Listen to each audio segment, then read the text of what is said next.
এটা এখন জিজ্ঞেস করছেন, আগে জিজ্ঞেস করলেন না কেন? আরশ নুসরাতকে এত কথা বলতে দেখে হাত জোর করে মুখের সামনে নিয়ে বলল, মাফ কর আমার মা।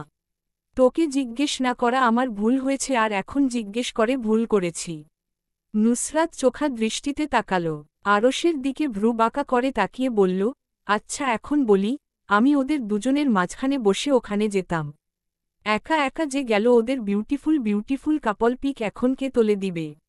আমি গেলে তো একটা পিক তোলে দিতাম। আরশ ভ্রু কুচকে জিজ্ঞেস করল, তুই ওদের মাঝখানে বসে যাবি কেন? কাবাব মি হাড্ডি বলে কথা আছে না, আমি ওটাই হতাম। এখন আপনি বলেননি কেন আগে? ওরা চা বাগান গিয়েছে তাই আপনার উপর আমি রাগ করেছি। আচ্ছা রাগ করে থাক কিন্তু ভাত খা গিয়ে। ভাতের উপর রাগ করলে তো তারা আসবে না ফিরে। নুসরাত থুতনিতে হাত রেখে ভাবল সত্যি তো সে না খেলে তো ওরা ফিরে আসবে না। আরশ শালাটা ঠিক কথাই বলেছে। সামনের দিকে তাকিয়ে দেখল আরশ শার্টের হাতা গুটাচ্ছে যাতে খাবার খাওয়ার সময় খাবারের মশলা শার্টে না লাগে। নুসরাত হাত বাড়িয়ে আরশের কোল থেকে প্লেট মেরে নিয়ে আসল। আরশের কোলের উপর পা রেখে নিজের পিছনে কুশন রেখে আরাম করে বসল। আরশ হতবিহ্বল হয়ে নুসরাতের দিকে তাকিয়ে কিছু জিজ্ঞেস করতে নিবে নুসরাত থামিয়ে দিয়ে বলল, উহু কথা বলবেন না তো। আপনার গলা থেকে কথা বের হলেই মনে হয় আপনি হাউমাউ করে কথা বলছেন। কান ব্যথা করছে, সাথে এখন কথা শুনতে ইচ্ছে করছে না। কিন্তু আমার খাবারের প্লেট তুই নিলি কেন? কারণ এটা আপনার শাস্তি। এখন আমি আপনার খাবার খাবো আর আপনি বসে বসে দেখবেন আমার খাবার খাওয়া। আরশ কথা বলতে নিতেই নুসরাত ঠোঁটে আঙুল দিয়ে চুপ দেখাল। আরশ মুখ গম্ভীর করে বসে রইল। নুসরাত পা নাচিয়ে শুয়ে ভাত মাখাতে লাগল। আরশ গম্ভীর গলায় বলল, হাত ধুয়ে খা। নুসরাত মুখে ভাতের লোকমা পুরে বলল, আমি এসেই হাত ধুয়েছি, এখন কেন আবার হাত ধুব? চুপ করে বসুন তো, আর এত কথা না বলে আমার পাতো টিপে দিতেই পারেন। আরশ গম্ভীর চোখ তাকিয়ে চুপচাপ পা টিপে দিতে লাগল। নুসরাত আরশকে হাতের ইশারা কাছে ডাকল। আরশ কাছে আসল না, চুপচাপ নিচের দিকে তাকিয়ে কোলের উপর রাখা নুসরাতের পায়ের আঙুল টেনে দিতে লাগল। নুসরাত উঠে বসে আরশের কোল থেকে পা নামিয়ে আসন পেতে সোফায় বসল। এক লোকমা ভাত এগিয়ে দিল আরশের দিকে। আরশ চোখা দৃষ্টিতে তাকিয়ে রইল। আরে আমি হাত ধুয়েছি, আপনি চিন্তা করবেন না, আমার হাতে একটু ময়লা নেই। যদি সন্দেহ থেকে থাকে তাহলে খাবার পর একটু স্যানিটাইজার খেয়ে নিবেন কেমন? আরশ হতবিহ্বল হয়ে গেল। নিজেকে বুঝো দিল, নুসরাতের পক্ষে সবকিছুই সম্ভব। এসব তার জন্য নরমাল ব্যাপার। নুসরাতের দিকে তাকিয়ে হা করতে নিবে নুসরাত নিজেই খেয়ে নিল। তারপর বোকার মতো হেসে বলল, আসলে আপনি খাচ্ছেন না তো, তাই আমিই খেয়ে নিলাম। এবার এক লোকমা ভাত দিয়ে 1 থেকে 3 গুনব তার মধ্যে খেয়ে নিয়েন। আরশ বিস্ময় কাটিয়ে নুসরাতের দিকে তাকিয়ে রইল। নুসরাত 1, 2 বলল। আরশ ভাবল 3 বলার পর ভাত খাবে কিন্তু নুসরাত 2 বলে এই লোকমা খেয়ে নিল। আরশ ইয়া বড় হা করে বলল, এই লোকমা না আমাকে দিবি? দিলাম তো আপনি খাননি, টাইম সময় শেষ করেছেন হা করে তাকিয়ে। আমার কি দোষ? তুই তো 3 পর্যন্ত গুনবি বললি। 3 গুনার প্রয়োজন মনে করি না। 3 বলতে বলতে 4 সেকেন্ড হয়ে যাবে। এইবার দিব শেষবারের মতো হা করে তাকিয়ে তাকবেন না। ফট করে খেয়ে নিবেন। নুসরাত ভাত ভালো করে মাখিয়ে আরশের দিকে বাড়িয়ে দিল। আরশ শান্ত চোখে তাকিয়ে তাকল নুসরাতের বাড়ানো হাতের দিকে। বুকের ভিতর টিপটিপ শব্দ হচ্ছে তার। হৃৎপিণ্ডের অস্বাভাবিক ধুক ধুক শব্দ আরশের কানে লাগল। নুসরাতের দিকে একবার দ্বিধা নিয়ে তাকাল।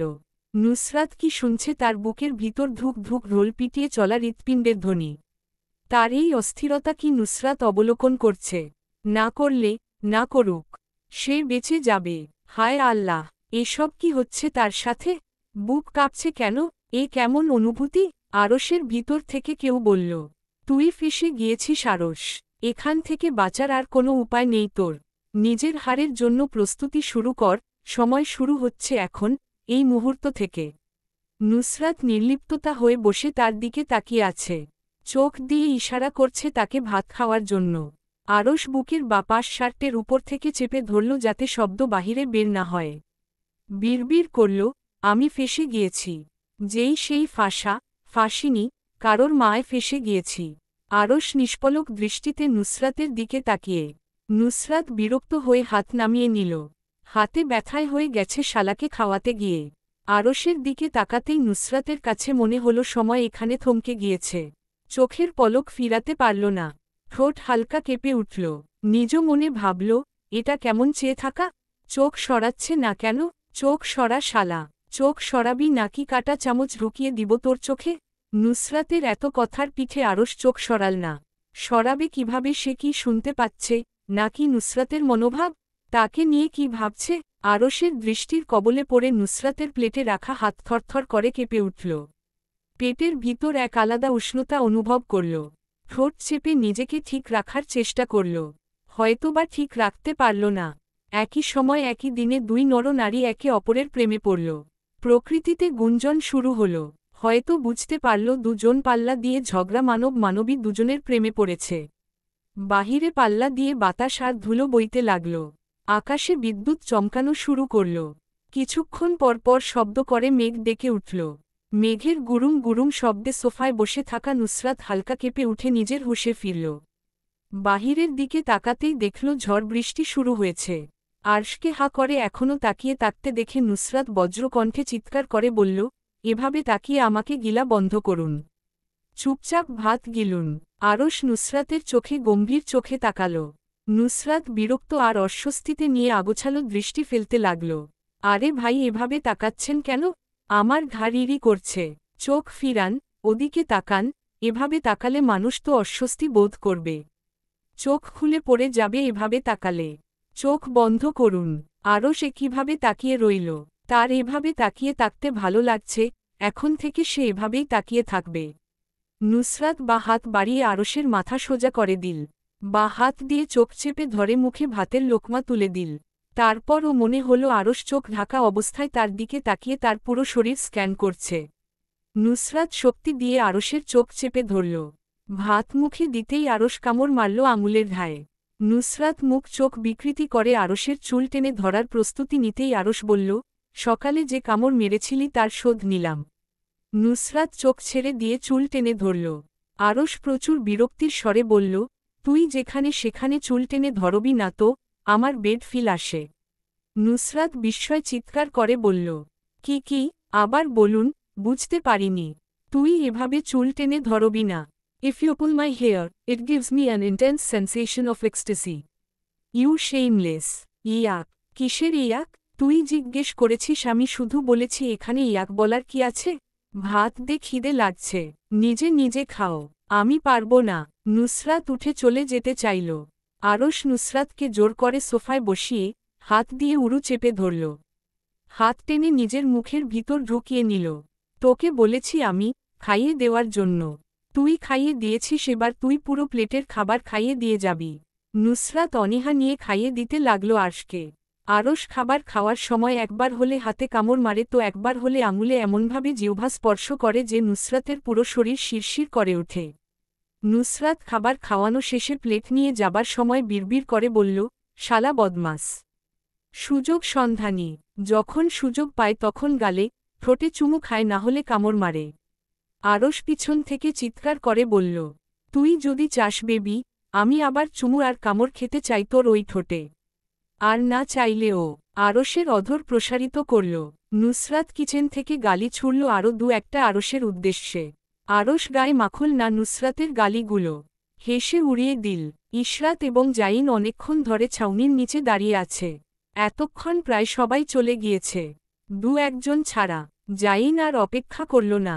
ইশরাতকে আদেশের স্বরে বলল, এখানে অপেক্ষা করে আর কোনো কাজ নেই। চলো, বৃষ্টিতে ভিজেই বাড়ি ফিরতে হবে। ইশরাত বষ্টির পানি হাত দিয়ে স্পর্শ করতেই দেখল ঠান্ডা বরফ পানি। বুকের ভিতর থরথর করে কেঁপে উঠল। দাঁতে দাঁত কামড়ে বলল, না বাবা, প্রয়োজন হলে আজ আমি এখানে থেকে যাব, কিন্তু বৃষ্টির পানিতে ভিজে বাড়িতে যাব না। উফ, কি ঠান্ডা পানি! জাইন ইশরাতের দিকে গম্ভীর চোখে তাকাল। ভারী গলায় বলল, আসো, কিচ্ছু হবে না। তুমি যতটা ঠান্ডা পানি ভাবছ ততটা ঠান্ডা পানি নয় এটা। ইশরাত এক পা আগাল না। জাইন পা বাড়িয়ে ক্ষিপ্ত চোখে তাকিয়ে এগিয়ে আসল। ইশরাতকে কিছু বুঝে উঠার সুযোগ না দিয়ে হাঁটুর নিচে হাত গলিয়ে দিয়ে পাজো কোলে তুলে নিল। ইশরাত ভয়ে চিৎকার করে উঠল। জাইনের দিকে চোখ বড় বড় করে তাকাল। চোখে বিস্ময় নিয়ে কিছু বলতে যাবে, হঠাৎ ঠান্ডা কিছুর সংস্পর্শে শরীর কেঁপে উঠল। ইশরাত মুখ দিয়ে হু হু করে শব্দ করল। Don't make noise like these. Ishrat কাঁপতে কাঁপতে বলল, হুয়াই, বিকজ। জাইন চুপ হয়ে গেল। ইশরাত প্রশ্নবোধক চাহনি দিয়ে চাইল। জাইনকে কথা বলতে না দেখে হাত দিয়ে পেঁচিয়ে ধরল গলা। ঠোঁটের আগায় হাসি এনে বলল, বিকজ কি, তাড়াতাড়ি বলুন। জাইন মাথা কিছুটা ঝুঁকিয়ে ইসরাতের কানে কানে কিছু বলতে ইসরাতের ঠোঁট ফাঁক হয়ে গেল। জাইনের পিঠে কিল বসিয়ে বলল, ছিহ, আপনি কি অশ্লীল আর নির্লজ্জ? অশ্লীল আর নির্লজ্জ না হলে ভবিষ্যৎ প্রজন্ম আসবে না?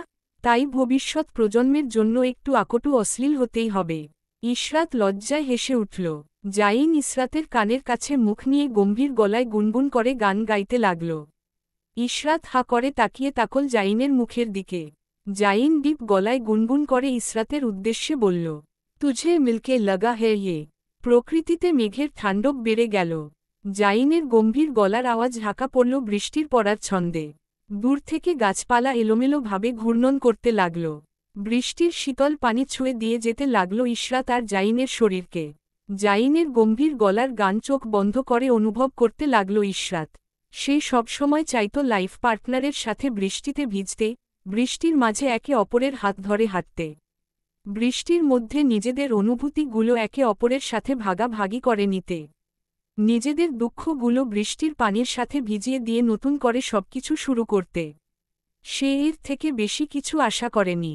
আল্লাহর কাছে সে যা চেয়েছে তার থেকে দ্বিগুণ বেশি আল্লাহ তাকে দিয়েছেন। আল্লাহ তায়ালা উত্তম পরিকল্পনাকারী, তা আবারও প্রমাণ হয়ে গেল। রাত 10টার সময় ইশরাত আর জাইন বাড়ির চৌকাঠ পার করল। বৃষ্টিতে ভিজে দুজনের অবস্থা নাজেহাল। চোখ মুখের অবস্থা করুন। দুজনের চোখ লাল হয়ে জ্বালা করছে, চোখ দিয়ে গরম পানি বের হওয়ার জন্য। লিপি বেগম আদেশ দিলেন ভিজে কাপড় তাড়াতাড়ি ছেড়ে গরম কিছু খাওয়ার জন্য, না হলে জ্বর আসবে। কিন্তু জ্বর সে তো কখন এসে বাসা বেঁধেছে দুজনের উপর। পরের দিন সকাল বেলা ঘা কাঁপিয়ে ইশরাত আর জাইনের জ্বর আসল। জ্বরে অর্ধজ্ঞান হয়ে বিছানায় পড়ে রইল তারপরের দুদিন। দুদিনের জ্বরে হালকা রোগা হয়ে গেল জাইন। ইশরাতের চোখের নিচে ঘাড় ডার্ক সার্কেল পড়ল। এর কয়েকদিন পর একটু একটু করে ইশরাত আর জাইনের শরীর ঠিক হল। অসময়ের জ্বর হওয়া একটু দেরি করে জ্বর ছাড়ল। জ্বরের জন্য সবাই জাইনকে ধমকাল। কেন সে বৃষ্টিতে ভিজে বাড়িতে এসেছে? কোনো জায়গায় রুম ভাড়া নিয়ে এক রাতের জন্য স্টে করলেই তো পারত। এত তাড়াহুড়া করে বাড়ির ফিরার প্রয়োজন কি ছিল? ইশরাত আর জাইন সুস্থ হওয়ার এক সপ্তাহ পর পারিবারিকভাবে প্ল্যান হলো আগামী বৃহস্পতিবার ফ্যামিলি ট্যুরে যাওয়া হবে। ফ্যামিলি ট্যুর দেওয়ার আইডিয়াটা হেলাল সাহেব আর নাসির সাহেবের। অনেকদিন পরিবার নিয়ে ঘুরতে যাওয়া হয় না, তাই এই প্ল্যান। সবাই রাজি হয়ে গেল পারিবারিক ট্যুরের জন্য। নিজেদের প্রয়োজনীয় জিনিস গুছিয়ে নিল চট্টগ্রাম সমুদ্র সৈকত ট্যুরের উদ্দেশ্যে। বুধবার দিন রাতে কাপড় গুছাতে গিয়ে আরশ আর নুসরাতের মধ্যে তুমুল ঝগড়া লাগল। ঝগড়ার কারণ ফ্যাশন সেন্স কার ভালো। নুসরাত বলল তার ফ্যাশন সেন্স ভালো। আরশ বলল তার ফ্যাশন সেন্স নুসরাতের তুলনায় আরও বেশি ভালো। নুসরাত চিৎকার করে বলল, আমি বলছি না কার্গো প্যান্টের সাথে এই টি শার্টটা মানাবে। আপনার ফ্যাশন সেন্সের যাতা অবস্থা দেখছি। আরশ মুখ ভেঙ্গিয়ে বলল, আসছে আমার ভালো ফ্যাশন সেন্স ওয়ালি। কানের নিচে এমন এক চটকানা দিব বেশি বেশি কথা বলা একেবারে বন্ধ হয়ে যাবে। নুসরাত তর্জনী আঙুল তুলে ঠোঁটে রাখল। আরশকে চুপ করার জন্য ইশারা করল। আরশ নুসরাতকে তাকে শাসাতে দেখে রেগে গেল। তুই আমার বড় না আমি তোর বড়? আমাকে চুপ করতে বলছিস? বড় ভাইকে চুপ করতে বলতে তোর বিবেকে বাধে না? নুসরাত চোখ ছোট ছোট করে বলল, না বাধে না। কে বড় ভাই? আমি এখানে কোনো বড় ভাইকে দেখতে পাচ্ছি না। নুসরাত চোখের পাতা ঝাপটিয়ে বলল, কোথায় কোথায় বড় ভাই? কে এই বড় ভাই? কি তার পরিচয়? আরশ বিড়বিড় করে বলল, কানা হলে তো দেখতে পাবি না। নুসরাতকে এক প্রকার ঠেলে দিল লাগেজের কাছ থেকে। যাত সর এইখান থেকে, আমাকে প্যাকিং করতে দে। নিজের লাগেজ নিজে প্যাকিং কর, গিয়ে যা। আমার কাপড় গুছাতে এসে মাস্টারি করবি না। নিজের ফ্যাশন সেন্স নিজের কাছে রাখো, আমার দরকার নেই। নুসরাত কিছুক্ষণ চুপচাপ আরশের দিকে তাকিয়ে রইল। আরশ এত নীরব দেখে বুঝল না ঘূর্ণিঝড় আসার সম্ভাবনা। নুসরাতকে পাত্তা না দিয়ে সুন্দর করে ভাঁজ করে কাপড় লাগেজে রাখতে লাগল। পিছন ফিরে শেভিং ফোম, জেল, চিরুনি হাতে নিল লাগেজে রাখার জন্য। আরশের ওদিকে তাকানোর সুযোগ নিয়ে নুসরাত লাথ মেরে দিল লাগেজে। লাগেজ গিয়ে উল্টে পড়ল দরজার সামনে। লাগেজ দেয়ালের সাথে আঘাত লেগে হ্যান্ডেল ভেঙে গেল। আরশ হা করে তাকিয়ে রইল লাগেজের দিকে। নুসরাতের এক লাতে লাগেজে গুছিয়ে রাখা কাপড়গুলো ছড়িয়ে ছিটিয়ে চারিদিকে পড়ে গেল। আরশ ঘুরে তাকাতেই লাগেজের এই করুণ অবস্থা দেখে ক্রোধে চোয়াল শক্ত করে নিল। নুসরাত লাগেজের দিক থেকে চোখ ফিরিয়ে আরশের দিকে তাকাতেই রাগে আরশ নুসরাতের বুকের কাছে ধাক্কা মারল। নুসরাত নিজের জায়গা থেকে কিছুটা পিছু সরে গেল। নির্লিপ্ততা চোখে আরশের দিকে তাকিয়ে তাকল। মাথা কাত করে ভালো করে দেখল আরশের চোয়াল শক্ত করে রাখা মুখ। আরশের এত রাগ দেখে নুসরাতের মুখে কোনো ভাবান্তর ঘটল না। আরশ নুসরাতকে ধাক্কা মারতে মারতে পিছনের দিকে নিয়ে যেতে লাগল। নুসরাত রোবটের মতো পিছনের দিকে গেল। আরশও পা বাড়িয়ে এগিয়ে যেতে লাগল ধাক্কা দিয়ে নুসরাতের সাথে। নুসরাতের এত নির্লিপ্ততা আরশের সহ্য হল না। রাগে দাঁত চেপে হালকা ঝুঁকে দাঁত খিচিয়ে কামড় বসিয়ে দিল গলার মধ্যে। আকস্মিক আরশের এমন কাজে নুসরাত চোখ বড় বড় করে তাকাল। আরশ এক হাত গলিয়ে দিল ঘাড়ে আরেক হাত কোমরে রেখে নুসরাতের শরীর ছুঁই ছুঁই হয়ে দাঁড়াল। ঠোঁট কামড়ে শয়তানি হাসি হাসল। নুসরাতের কানের কাছে মুখ নিয়ে চিবিয়ে চিবিয়ে বলল, beating you up won't do any good? Come late সহেব শাম ডার্টি রোমাঞ্চ। নুসরাতের কান ঝা ঝা করে উঠল। ঠোঁট ফাঁক হয়ে গেল। চোখ তীক্ষ্ণ করে তাকিয়ে বুঝতে চাইল আরশ সিরিয়াসনেস নিয়ে বলছে নাকি শালা এমনি বকবক করছে। ডার্টি রোমাঞ্চ করতে চায় বলে। নুসরাত ঠোঁট কামড়ে হাসল। আরশের দিকে তাকিয়ে ভ্রু উঁচিয়ে বলল, আপনার 14 গোষ্ঠীর একটাও বেড রোমাঞ্চ করছে? আরশ গলার স্বর নামিয়ে নিল। হাসকি স্বরে বলল, আমার 14 গোষ্ঠীর একটা বেড রোমাঞ্চ করেনি বলে কি আমি ও করতে পারব না? রেডি হো বেড রোমান্সের জন্য। নুসরাত রাগে কপাল দিয়ে আরশের কপালে ধুম করে মেরে দিল। আরশ আজ নুসরাতকে ছেড়ে দিল না, দাঁত দিয়ে কামড় মারল নুসরাতের নাকে। নুসরাত ধুম ধুম করে কিল বসাল আরশের পিঠে। আরশ নুসরাতকে এক হাত দিয়ে চেপে কাবার্ডের সাথে চেপে ধরে কলার বোনের কিছুটা উপরে দাঁত বসিয়ে দিল। কেউ কাউকে ছাড়ল না আজ। নুসরাত আরশের চুল টেনে ধরল। আরশও চুল টেনে ধরল নুসরাতের। রাগের বহিঃপ্রকাশ ঘটাল। এতক্ষণ দাঁত কামড়ে রাগ কন্ট্রোল করার চেষ্টা করলেও এবার চিবিয়ে চিবিয়ে বলল, তুই আমার লাগেজ লাথ মেরে উল্টে ফেলে দিয়েছিস কেন? ভালো করেছি, বেশ করেছি। আবার সামনে পেলে উস্টা মেরে নর্দমায় ফেলে আসব। আরশের মাথায় রাগ চড়ে বসল। নিজেকে সামলানোর চেষ্টা করল। নুসরাতের দু হাত উপরের দিকে তোলে চেপে ধরল কাবার্ডের সাথে। নুসরাত হাত ছুটাতে চাইল কিন্তু আরশ শক্ত করে ধরে রাখল। হাত ছুটাতে না পেরে কপাল দিয়ে আরশের কপালে ধুম ধুম করে মারল। আরশ ব্যথায় নাক কুঁচকে নিল। নুসরাতের সবচেয়ে ফুটবল জায়গা নাকে কপাল দিয়ে আঘাত করল। হঠাৎ করে নাকে কপাল দিয়ে আঘাত করাই নুসরাত নির্বাক হয়ে গেল। কিছুক্ষণ হা করে তাকার পর চিৎকার করে উঠল। কিছু সেকেন্ডের ভিতর নাক মুখ খিচে নিল। চোখ বেয়ে এক ফোঁটা জল চিবুক বেয়ে গড়িয়ে পড়ল। ঠোঁট হালকা হালকা কেঁপে উঠল। নাকের ব্যথায় হাফসাফ করে শ্বাস নিতে লাগল। আরশ হা হয়ে তাকিয়ে রইল। সে তো ধীরে মারতে চেয়েছিল কিন্তু জোরে লেগে গেল। আরশ অন্য ভাবনায় বিভোর হতেই হাত একটু ঢিলে হয়ে গেল। আরশের হাত ঢিলে হতেই নুসরাত হাত ছাড়িয়ে এনে নাক চেপে ধরল। নাক চেপে ধরে পিঠ ঘেঁষে বসে গেল কাবার্ডের সাথে। নাকের ব্যথায় কেঁদে উঠল নুসরাত। হাত দিয়ে মুখ চেপে ধরল যাতে শব্দ বের না হয়। আরশ হা করে তাকিয়ে তাকল। এটা কি করল সে? রাগে চুল টেনে ধরল নিজের। সে আবার রাগের মাথায় সব শেষ করে দিচ্ছে। উফসে এই রাগ নিয়ে কি করবে? নুসরাতের ফুপিয়ে কান্নার আওয়াজ ধীরে ধীরে বাড়তে লাগল। আরশ নিজেও বসল নুসরাতের পাশ ঘেঁষে। নুসরাতের হাত দিয়ে চেপে রেখেছিল ঠোঁট যাতে কান্নার শব্দ না শোনা যায়। আরশ হাত টেনে নিয়ে আসলো মুখের সামনে থেকে। নুসরাত চোখ বুজে হাউমাউ করে কান্না করছে নাকের ভিতরের তীক্ষ্ণ ব্যথায়। আরশ হাত নিজের হাতের মুঠোয় পুরে নুসরাতকে টেনে আনল নিজের দিকে। নুসরাত রোবট হয়ে বসে থাকল নিজের জায়গায়। আরশ ঠোঁট কামড়ে নুসরাত হাতের নিচের দিকে হাত নিয়ে পিঠের উপর হাত রাখল। টেনে নিজের কাছে এনে ফিসফিস করে নুসরাতকে বোঝানোর স্বরে বলল, প্লিজ ডোন্ট ক্রাই। ম সরি। আমার কোনো ইন্টেনশন ছিল না তোকে ব্যথা দেওয়ার। নুসরাত তবুও থামল না। নাকের চারিপাশ লাল হয়ে আছে, নাকে আঘাত করার জন্য। নুসরাতের কাছে মনে হল নোকের তীক্ষ্ণ ব্যথা মগজে প্রতিটি নিউরনে ছড়িয়ে পড়েছে। আরশ আরেকটু কাছে টেনে নিল। গালে হাত রেখে নুসরাতের মুখ তার দিকে করে ধরে রাখল।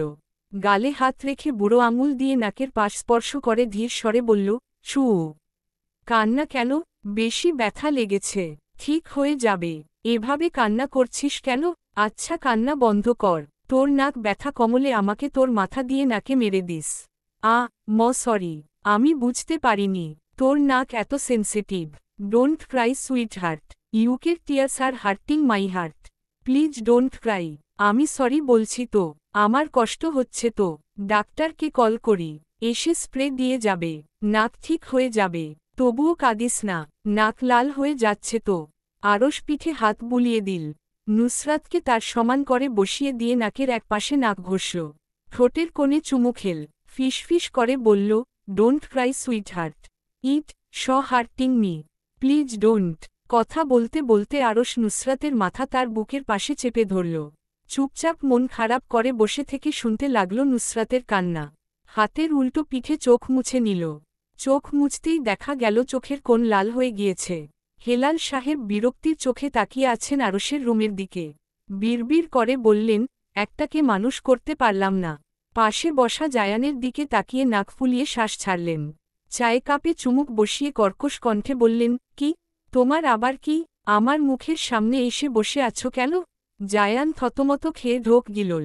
বাবার দিকে লজ্জা নিয়ে তাকিয়ে আবার নিচের দিকে তাকাল। হেলাল সাহেব জায়ানের এত লজ্জা পাওয়া সহ্য করতে পারলেন না। চায়ের কাপ শব্দ করে টেবিলের উপর রেখে জিজ্ঞেস করলেন, তোমাকে এখানে কেউ মেয়ে দেখতে আসেনি যে এত লজ্জা পাচ্ছ? সোজা করে বললে বলো, কেন আমার মুখের সামনে এসে বসে আছো, না হলে ভাগো এখান থেকে। বিড়বিড় করলেন, সহ্য হচ্ছে না আমার সুখ এবাড়ির কেউ। চাও এক কাপ আরাম করে খেতে দিবে না? সব জ্বালা আমার কপালেই জুটেছে। জায়ান ঢোক গিলল। ঠোঁট কামড়ে হেলাল সাহেবের দিকে তাকিয়ে বলল, বলবো। হেলাল সাহেবের চিরবির করা গলার আওয়াজ। না বললে না বলো। যাও সরো, ডিস্টার্ব করো না তো। একটু এনজয় করতে দাও আমাকে আমার রিটায়ার্ড লাইফ। জায়ান বুঝল এখন না বললে হবে না।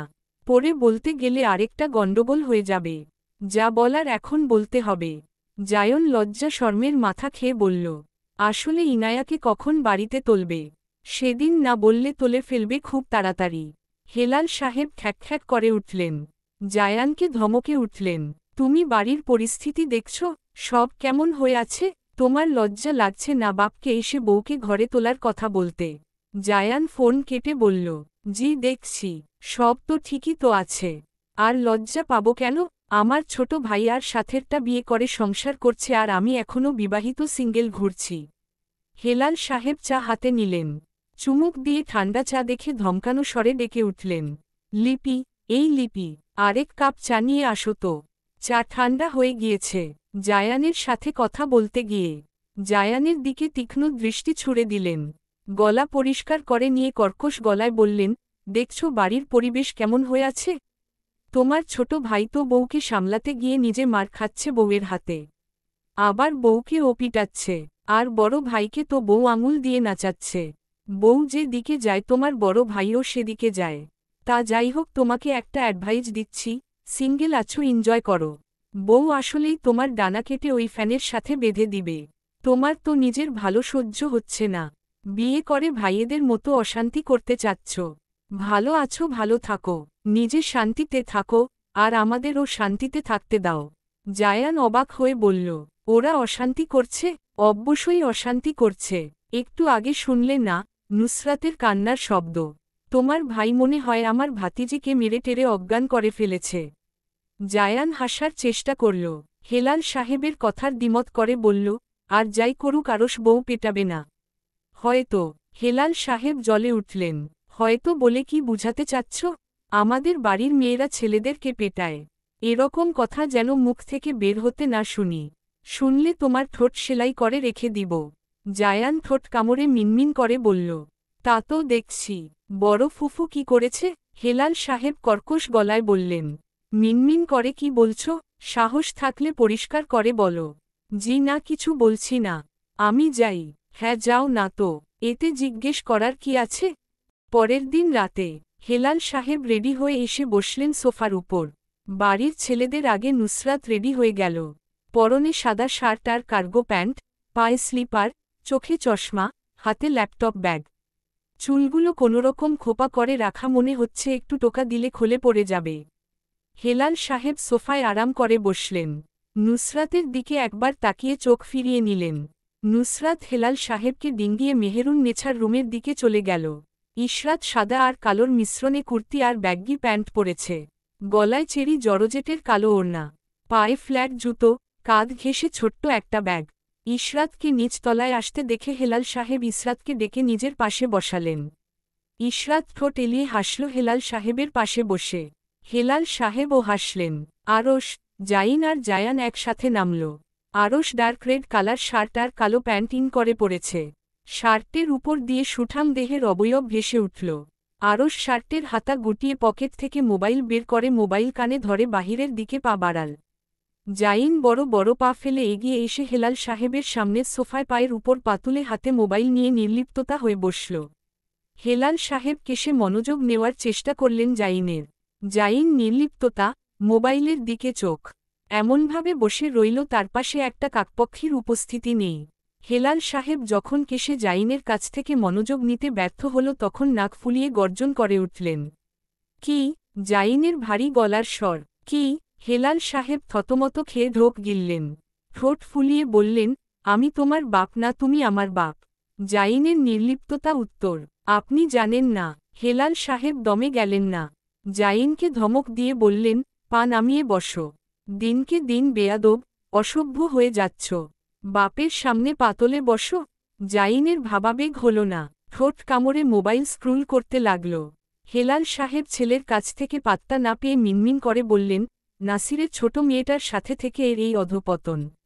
হেলাল সাহেবের কথা জাইনের কানে গেল। বাবার কথা শুনে জাইন ভ্রু কুঁচকে নিল। বাবার দিকে তাকিয়ে ভ্রু দিয়ে ইশারা করল। তারপর বলল, কি বললেন? আবার বলুন। মিনমিন করে কথা বলবেন না। আমি বুঝতে পারি না। হেলাল সাহেব উঠে দাঁড়ালেন। সবাইকে আসতে দেখে জাইনের কথা ইগনোর করলেন। সবার দিকে তাকিয়ে বললেন, সবাই সবকিছু লাগেজে নিয়েছ? সবাই মাথা নাড়ালেন। হেলাল সাহেব চোখ ঘুরালেন। চোখে খুঁজলেন কাঙ্ক্ষিত ব্যক্তিকে, কিন্তু কাঙ্ক্ষিত ব্যক্তিকে খুঁজে পেলেন না। নাকের উপর থেকে চিকন লেন্সের চশমা উপরের দিকে ঠেলে দিয়ে ভারী আওয়াজে ডেকে উঠলেন, আম্মা কোথায় তুমি? সবাই চলে আসছে। তোমার এখনও শেষ হয়নি। মেহেরুন নেছার গলার আওয়াজ তারা। নিজের রুম থেকে উচ্চ আওয়াজ ছুড়ে বললেন, আইতাছি আইতাছি। এত তারা দেও ক্যা? একটু আরাম কইরা রেডি হইবার দিবানা। মেহেরুন নেছা এর 10 মিনিট পর নিজের রুম থেকে বের হয়ে আসলেন। লাঠির ঠকঠক শব্দে ড্রয়িং রুমের সবাই ফিরে তাকাল। মেহেরুন নেছার মুখের দিকে তাকাতেই সকলের মুখ ইয়া বড় হয়ে গেল। মেহেরুন নেছার ঠোঁটে লাল লিপস্টিক, সাথে ঠোঁটে মিষ্টি হাসি, পার্লের কানের রিং, চোখে গুচ্ছির চশমা, পরনে নুসরাতের কুর্তি, গলায় ছোট ছোট পাথরের ক্লাসি নেকলেস, এক পাশ দিয়ে রাখা ওড়না, হাতে চিকন পাথরের ব্রেসলেট, কুর্তির সাথে মিলিয়ে ব্যাগি প্যান্ট, পায়ে নাইকের লগো বিশিষ্ট ব্ল্যাক কালার শু। মেহেরুন নেছা সবার দিকে তাকিয়ে ঠোঁট এলিয়ে হাসলেন। সৈয়দ বাড়ির সবাই হা করে তার দিকে তাকিয়ে আছে। হেলাল সাহেব ভারী গলায় বললেন, আম্মা তুমি এসব কি পড়েছ? মেহেরুন নেছা লাঠি ধরে একটা চক্কর মারলেন। যুবতীদের মতো হাসলেন ঠোঁটে হাত দিয়ে। নাসির সাহেব হাত দিয়ে বুক চেপে ধরলেন। মেহেরুন নেছার দিকে তাকিয়ে বললেন, উনি আমার মা হতেই পারে না। নাজমিন বেগমের কানে কানে বললেন, আম্মার কিছু হয়ে গিয়েছে মনে হচ্ছে। পাগল হয়ে গেলেন নাকি আম্মা? নাজমিন বেগম বিস্ময় নিয়ে বললেন, আমার কাছে তাই মনে হচ্ছে। এরকম অদ্ভুত সাজসজ্জা আম্মা কেন করেছেন? নাসির সাহেব দুই কাঁধ তোলে বললেন, আমি কি করে জানব? নাজমিন বেগম থুতনিতে হাত রেখে বললেন, তাই তো, তাই তো। হেলাল সাহেব রোক গিললেন। মায়ের দিকে পূর্ণ দৃষ্টি দিয়ে বললেন, আম্মা এসব পড়তে তোমায় কে বলেছে? তোমাকে এসব পড়ে কিরকম দেখাচ্ছে? প্লিজ চেঞ্জ করে আসো। আমরা অপেক্ষা করছি ততক্ষণ। মেহেরুন নেছা চ্যাত করে উঠলেন। হেলাল সাহেবকে শাসানো গলায় বললেন, তুই স্টিলিং এর কি বুঝছ? আমারে এইভাবে কত সুন্দর লাগতাছে তা আমি আয়না দেইখা আইছি। তোর কথা আমি ক্যা শুনমু? তুই তো আমারে সুন্দর দেইখা জিদ করতাচ্ছ। মানুষ যখন কইবেই বয়সে আপনার মা এত ফিটিং আর আপনি এরকম কুমড়ো পটাশ ক্যা? মায়ের মতো সুন্দর হইলা না ক্যা? তখন তো উত্তর দিবার পারবা না। সব বুইঝা লইছি আমি হেলাল। তুমি যে আমারে ঈর্ষা করছো তা তোমার মুখ দেখে বোঝা যাচ্ছে। হেলাল সাহেব মেহেরুন নেছাকে বুঝাতে ব্যর্থ হয়ে দীর্ঘ শ্বাস ফেললেন। মেহেরুন নেছার দিকে তাকিয়ে বললেন, তোমাকে এইসব ডংকে সাজিয়ে দিয়েছে? বলুম না, হেলাল সাহেব বললেন। কেন? বুকের কাছে হাত বেঁধে মেহেরুন নেছা বললেন, তুই আমার স্টিলিংকে ডং কইতাছিস? তাই বলুম না। আচ্ছা, আমার কথা আমি ফিরিয়ে নিচ্ছি, এবার বলো কে তোমাকে সাজিয়ে দিয়েছে? নুসরাত তখন পিছন থেকে বের হয়ে আসল। মেহেরুন নেছার কানে ফিসফিস করে বলল, ওদের কথায় কান দিও না। তোমাকে অনেক সুন্দর লাগছে দাদা। এরা স্টাইলের কি বুঝে? এখনকার মেয়ে, যুবতী, কিশোরী, সবাই এসব কাপড় পরে ফ্যাশন বুঝছ, ফ্যাশন। ওদের ফ্যাশন সেন্স বলতে মাথায় ডাব্বা আছে। মেহেরুন নেছা গলা পরিষ্কার করে বললেন, কি কইতাছিলি না? হেলাল সাহেব কিছু বলার পূর্বেই মেহেরুন নেছা থামিয়ে দিয়ে বললেন, হো হো, মনে পড়ছে। আমারে কে স্টিলিং করে দিছে তাই না? হেলাল সাহেব মাথা নাড়ালেন। মেহেরুন নেছা হাত দিয়ে নুসরাতকে তার পাশে দাঁড় করিয়ে দিলেন। হেলাল সাহেব যা বোঝার বুঝে গেলেন। এটা নুসরাতের কাজ। নুসরাতের দিকে তীক্ষ্ণ চোখে তাকেতেই মেহেরুন নেছা বললেন, ওর দিকে এইভাবে তাকাছ কেন? হেলাল সাহেব মেহেরুন নেছার কথার জবাব না দিয়ে বললেন, তুমি আম্মাকে এভাবে কাপড় পরিয়ে দিয়েছ। নুসরাত চোখের চশমা ঠেলে নাকের উপর তোলে উপর নিচ মাথা নাড়াল। ইশরাত মাথায় হাত দিল। এই মেয়েকে নিয়ে সে কি করবে? এটা এরকম কেন? এই বয়সের একজন বয়স্ক মহিলাকে কার্টুন সাজিয়ে দিয়েছে। নুসরাতটা পারে ও বটে। ঝর্ণা আর রোহিণী ঠোঁট টিপে হাসল। সোহেদ হাসি আটকানোর চেষ্টা করে হাস্যরস গলায় বলল, ভাই, বাদ দিয়ে দিন। আম্মা এভাবে থাকতে স্বাচ্ছন্দ্য বোধ করলে আমরা বলে কি হবে? উনি যা ভালো বুঝেন তাই করুক। সোহেদের কথা শুনে হেলাল সাহেব বড় বড় পা ফেলে বাহিরের দিকে পা বাড়ালেন। লুৎফা বেগম নুসরাতের উদ্দেশ্যে বললেন, আমাকে সাজিয়ে দিলি না কেন? নুসরাত চশমা ঠিক করতে করতে বলল, তুমি বলেছিলে আমাকে। লুৎফা বেগম রুষ্ট চোখে তাকালেন মমর দিকে। মম ঠোঁট উল্টে বলল, আমি আবার কি করলাম? আমার দিকে এভাবে তাকাচ্ছ কেন? লুৎফা বেগম রাগ করে বের হয়ে গেলেন। নুসরাত বলল, যাহ বাবা। রাগ করে ফেলল। একে একে সবাই বাড়ি থেকে বের হয়ে গেল। সোহেব লাইট, দরজা, জানালা চেক করল ভালো করে লাগানো কিনা। চেক করা শেষে মেইন ডোরে বড় একটা তালা লাগিয়ে দিল।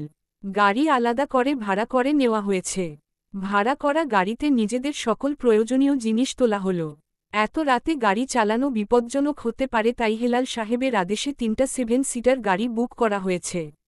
প্রথম গাড়িতে হেলাল সাহেব, লিপি বেগম, নাসির সাহেব, নাজমিন বেগম, জায়ান, অনিকা আর মেহেরুন নেছা। দ্বিতীয় গাড়িতে রোহিণী, আরিশা, আহান, সোহেব, ঝর্ণা আর লুৎফা।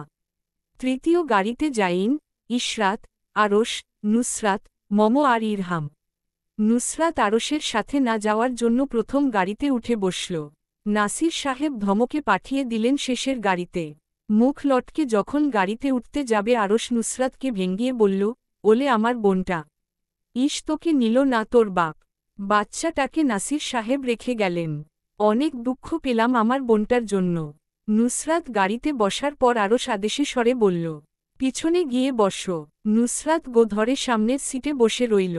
ইশরাত ও সামনের সিটে বসতে চাইল। জায়ান গম্ভীর গলায় বলল, ইশরাত আমার পাশে আসো। আমরা পিছনে বসব। ইশরাত দাঁড়িয়ে রইল নিজের জায়গায়। জাইন শার্টের হাতে গুটিয়ে ইশরাতের দিকে এগিয়ে আসল। কোনো কিছু বুঝে ওঠার আগেই জাইন ছোট ভাই বোনের সামনে ইশরাতকে কোলে তুলে এক প্রকার পিছনের সিটে ছুঁড়ে ফেলল।